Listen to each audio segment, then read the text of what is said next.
Today, on You're Watching a Movie with Silas Lindenstein, I am reviewing the new action superhero film, Black Adam.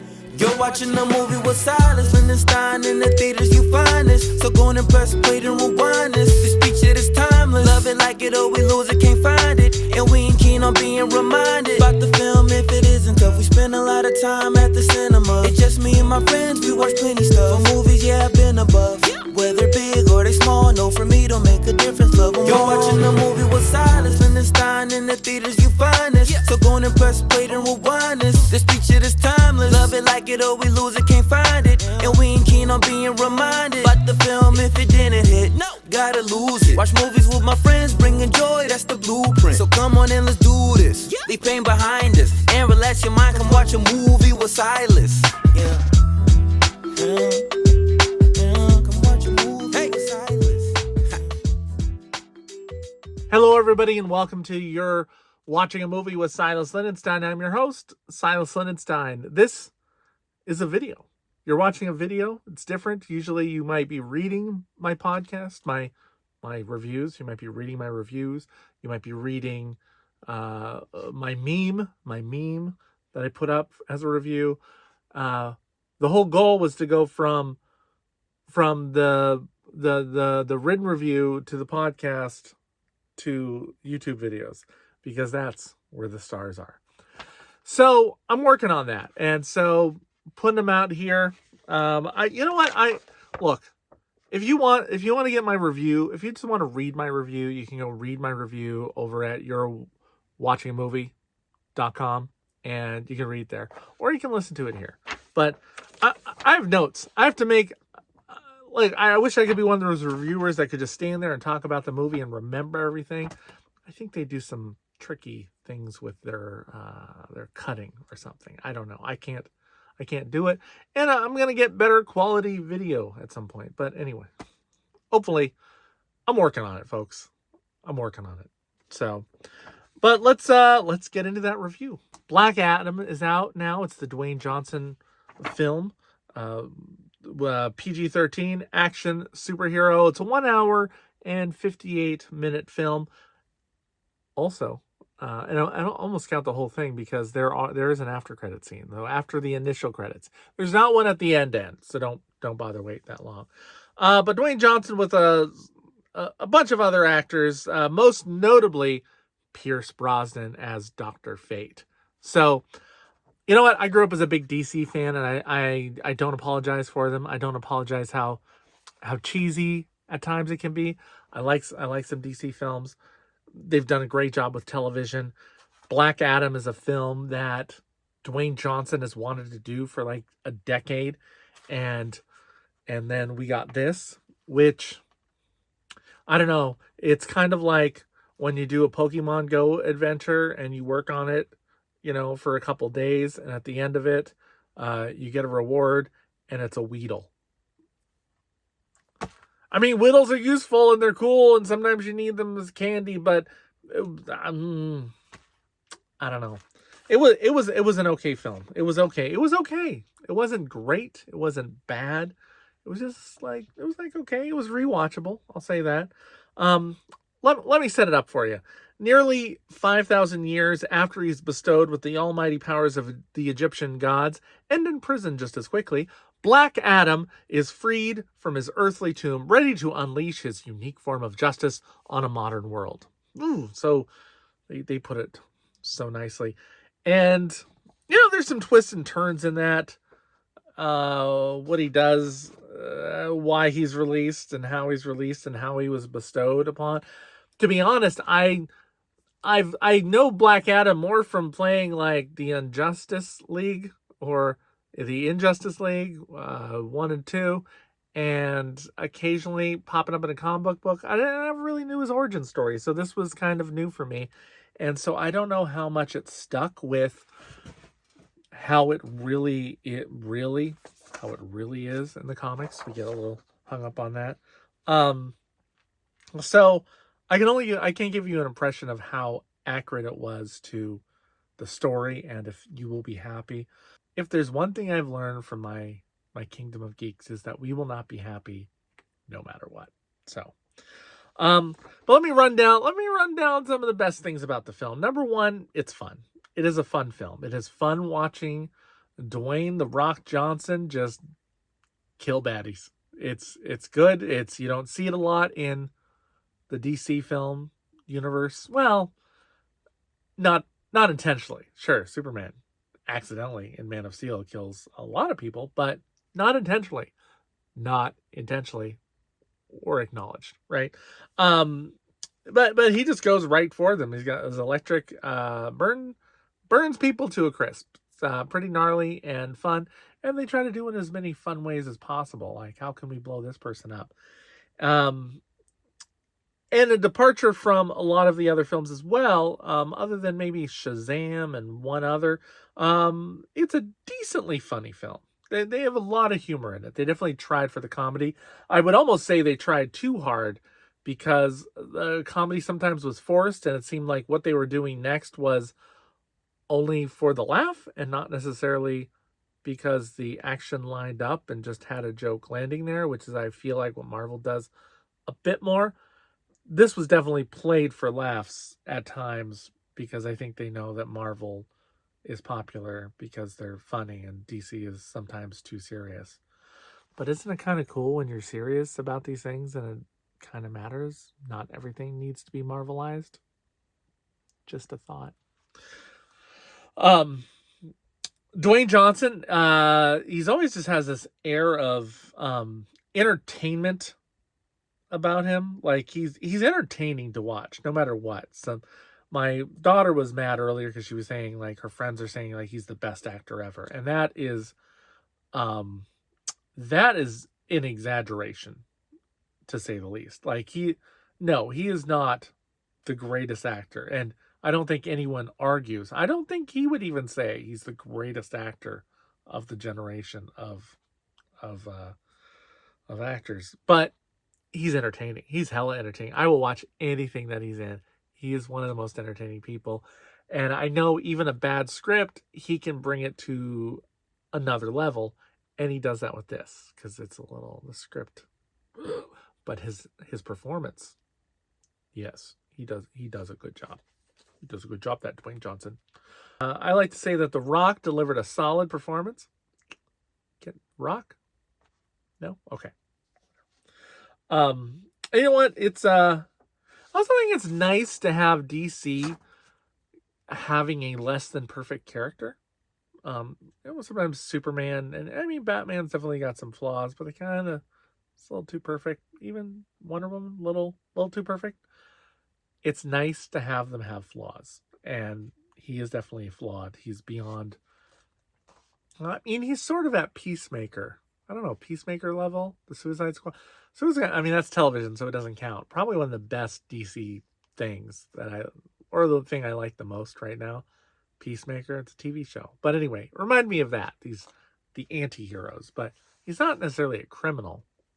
I mean, he does criminal type things, we would think so. But you know what? He's from 5,000 years ago. It was a different time. They had different sensibilities. Are we going to judge him really on the past? Apparently we are. So, I mean, the worst things about the film, I will admit, when I started writing down the worst things about the film, there was definitely more worst things about the film than I had best things about the film. But what are we gonna do? It's predictable. It's a bit paint by numbers. So, and I think that's just disappointing more than anything. We're getting so many creative movies out there. I just can't. And video games. DC has some great video game properties from all of these universes, and they can't. What can we just get those writers in to get an interesting story, an original story? Like, this was it was just so predictable. There were. I don't know if there was one surprise, honestly. Like, you know the bad guy in, like, what, 4 seconds that you see him. Like, you're like, oh, it's gonna be the bad guy later, right?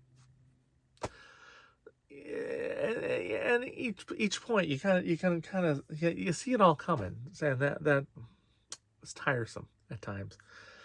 And so I mean, which comes down to the writing, like, and I just say, oh gosh, why do we have writing this bad? Again, your games are so good. Your games, DC, you've got that together, and you've got, you know what, source material, comic books. I don't know if you can just pull some of those stories and just do one of those, and your films would be great. They would be great. People would really like them. Trust yourself.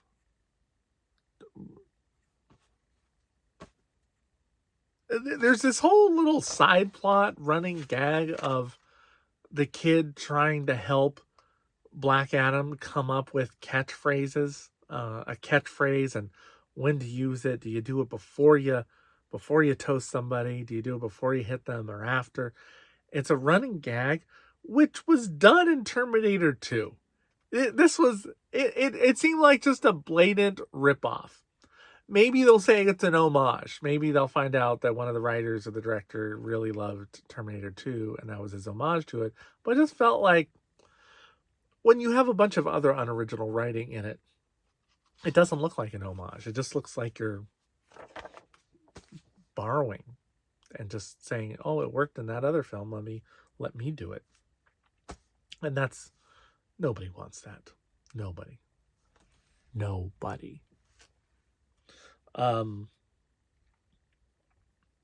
This is also, you know what? This was so funny. It's such a high budget film. Obviously, it's a high budget film, but there's crowd scenes, and they just seem so cheap. Like there's like, oh, it's a mob of like 15 people. 15 people. It should be a huge mob. They were brought up to show him behind the people behind Black Adam, like he's a bad guy. You know, he's a bad guy, but he's not a bad guy to these guys, which is the only interesting part of this, by the way. There's a real interesting subplot about Americans.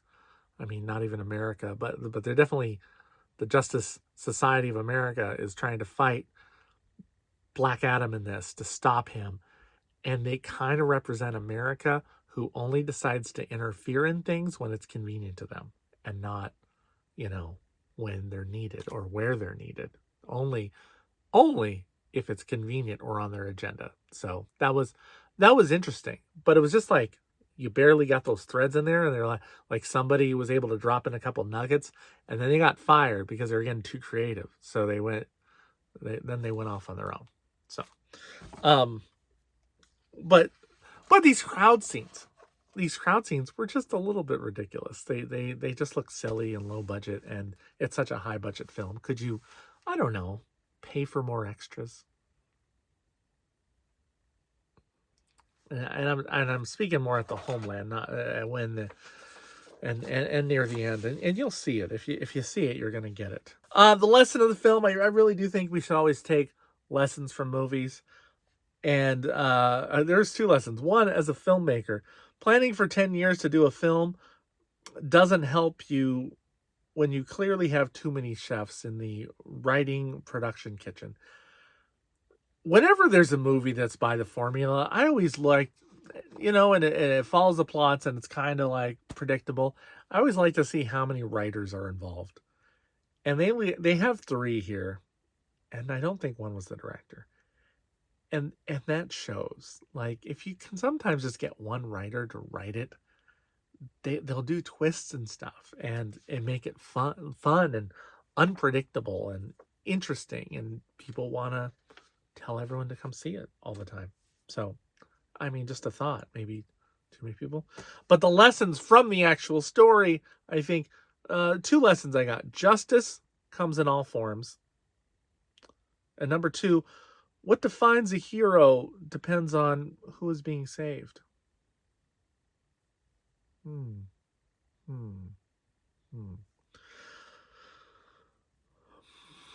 My final word on the film. You're gonna see it. If you're interested in superhero films, you're gonna see it. It's like, you know, I collect superhero films. I watch. They come out and I'll watch them for the most part. There's not a lot that I am not gonna watch at all.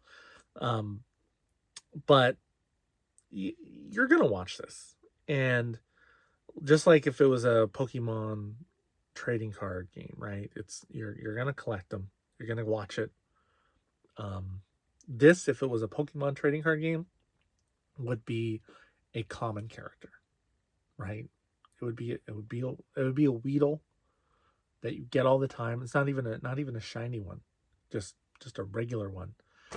And you'll see it and you'll put it in there and you'll keep, maybe you'll pull it out every once in a while for nostalgia or something, but there's nothing special about it. And I think for a film 10 years in the making, sort of, you kind of were hoping for something special. Because I think 10 years he said he wanted to do it, and I think 8 years he was officially or named as going to be Black Adam someday. And that's just, it's rough. It's like it's more disappointing than anything. It's like, and that's worse, right? Because it's always worse when your parents say they're disappointed in you rather than they're mad at you. So I'm not mad at The Rock, and I'm not mad at the DC for making Black Adam, but I'm disappointed in how they did it. So here I always give a rating, my 3L system, right? Love it, like it, or lose it. And I am going to give this film a like it. Because, I mean, there are parts, especially, I mean, the middle of it in particular is a like it. The beginning, exposition-y, kind of had me worried as soon as I saw the beginning. I don't like how they keep doing this exposition about how we get there. And then the ending, which was what it is.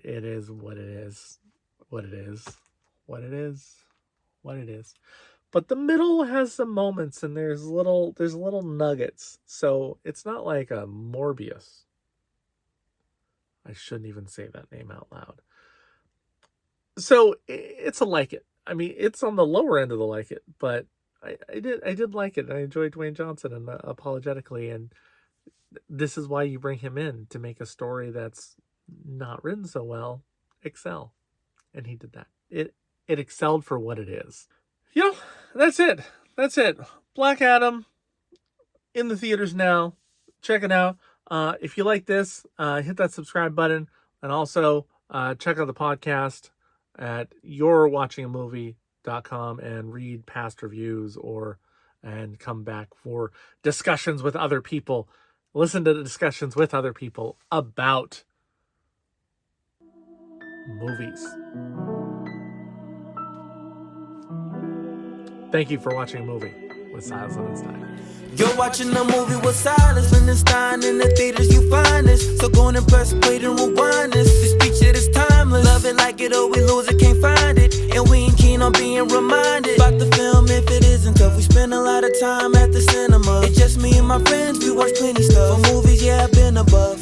Whether big or they small, no, for me don't make a difference. Love them. You're watching a movie with Silas Lindenstein. In the theaters you find this, so go and press play and rewind this. This picture is timeless. Love it, like it, or we lose it, can't find it. And we ain't keen on being reminded about the film if it didn't hit. No, gotta lose it. Watch movies with my friends, bringing joy, that's the blueprint. So come on and let's do this. Leave pain behind us and relax your mind. Come watch a movie with Silas. Yeah.